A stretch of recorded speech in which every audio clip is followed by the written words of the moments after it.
And with us now, New South Wales Nationals MLC Wes Fang. He's a member of that parliamentary committee that's been looking into the Rosehill Racecourse redevelopment. Really nice to have you here. Thank you for having me. Yeah, nice to chat. So we've actually had the referral come out today in relation to the report specifically. You'd know a lot more about it than me. Can you just talk to us about what's in there and why the referral has been made? Look, it's pretty simple. The Minns government, when they were elected, they said that they'd be more transparent, more accountable. What we've seen in relation to this Rosehill project is that Steve McMahon, who was a 20-year plus friend of the Premier, picked up the phone and rang the Premier's Chief of Staff. Within 2 business days, Mr. McMahon had a meeting with the Premier. On the table was a proposal to redevelop Rosehill Racecourse.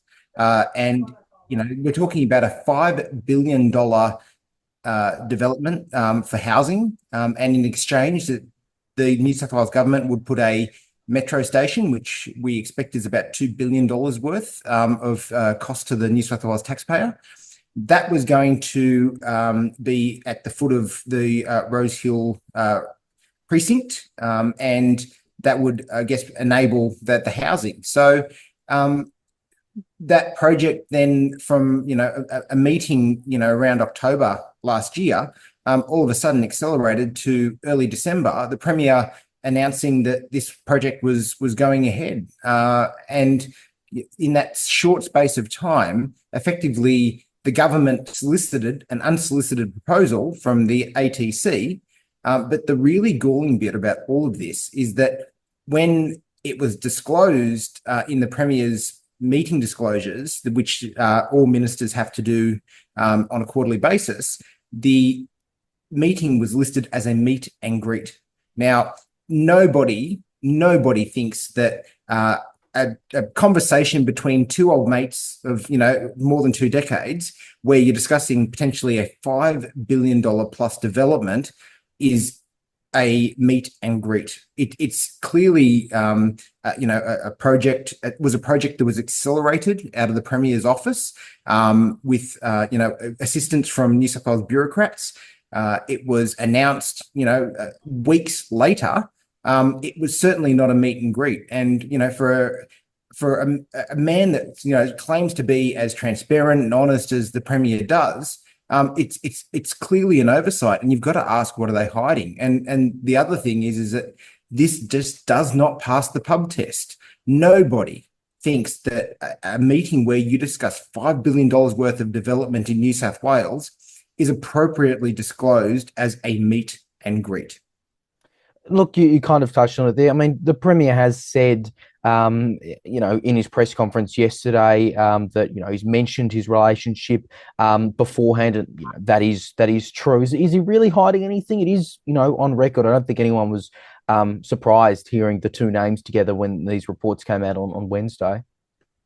Look, that's true, but in the same vein, why then describe it as a meet and greet? Why not be open to disclosing that you've got a pecuniary interest and that you've known this person for a substantial period of time, more than 2 decades? These are things that you would expect that the Premier would do in circumstances where his long-term friend rings him up, wants a meeting, is fast-tracked. I mean, I don't expect anybody could ring up the Premier's office and ask for a meeting and have it, within 2 business days. And then, to have that meeting listed as a meet and greet, as opposed to what it really was, which was a discussion, the initial discussion effectively to put, up to 25,000 houses on Rosehill Racecourse. It leaves to the question, what else hasn't been disclosed by this Premier? What else has been hidden away as a meet and greet? We know that there are a number of other land holders and developers who would like to have that sort of access and fast track, but it didn't happen that way. Now, had the Premier acknowledged that he had a relationship with Mr. McMahon and that it was a long-standing relationship, he might have said, well, look, I can't discuss this with you. We're mates. I'm going to go through the board or the chairman, the CEO of the ATC. At the board at the stage didn't even know that this proposal was going to the Premier. They were told afterwards.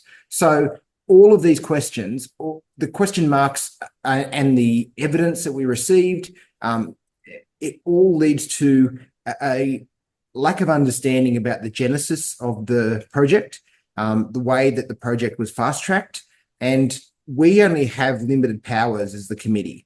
We want to make sure that the New South Wales taxpayer is getting value for money. We're limited in the things that we can do to have a look at those issues. So ultimately, where we've exhausted the powers that we have, we've then said to, rightly in the report, that this report should be referred to ICAC so they can consider if they need to do further investigation. Labor has, as mentioned, and again correctly, this committee is, as you would well know, majority opposition and crossbench. Again, there's been some criticism, and I think it was Penny Sharp who said it was undermining the parliamentary inquiry process. She said that the other day. Again, some people might say that and say, "Oh, well, it's just out to get Labor. It's out to get the Premier. It's majority non-Labor." What do you say to that as someone who's on it? Look, I've served, almost 8 years in the upper house, and I was in government for 6 of those years. I know that Penny Sharp in particular was never critical of the composition of previous committees. Normally these committees aren't a majority government committee because you need, the opposition and the crossbench. If they combine and their views are the same, well, then they're going to, ultimately have an outcome. So it wasn't that we could do this on our own as a coalition, the Libs and Nats together. This was done with the coalition, the Libs and Nats, but also with the crossbenchers. So you've got Animal Justice and Greens and Independents all coming to the same conclusion on this.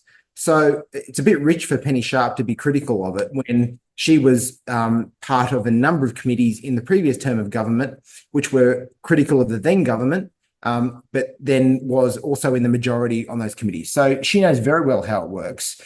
She just doesn't like the fact that the scrutiny is now being turned onto her side of politics, and clearly where they said that they were going to be more transparent, more accountable, what we're actually seeing is less accountability and less honesty in the disclosures, because there was no way that we would ever have disclosed a $5 billion development as a meet and greet.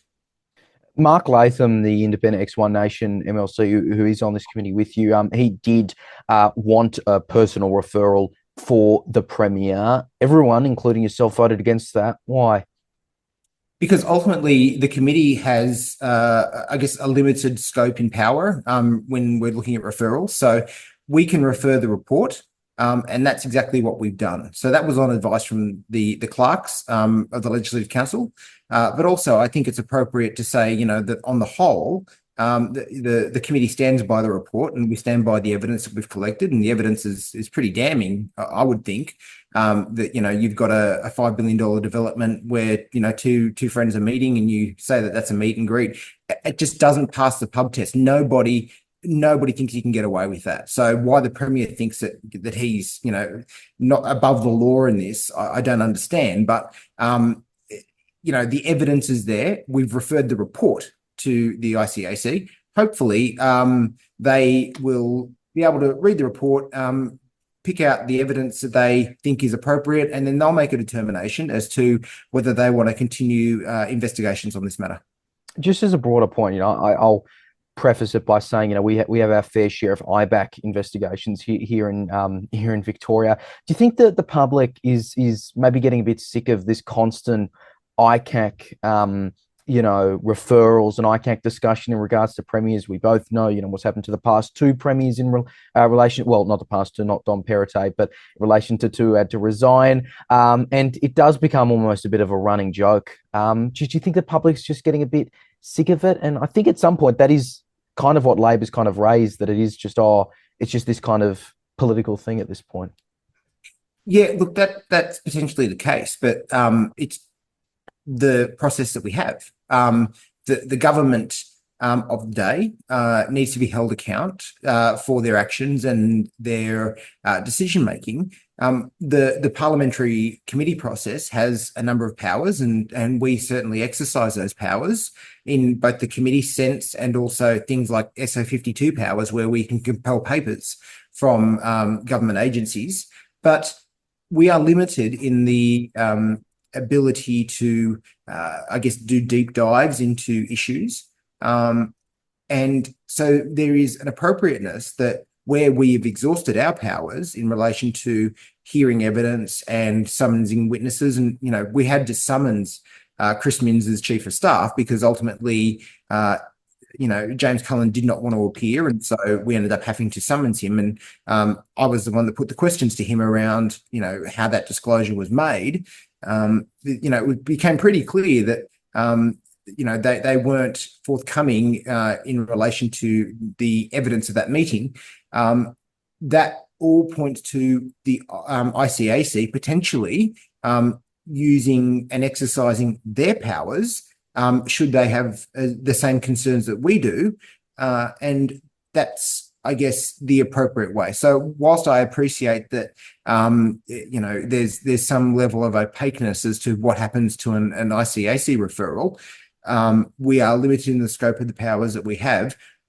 I've never, you know, made an ICAC referral, I guess, from a voted, you know, in favour of one, you know, in these circumstances before.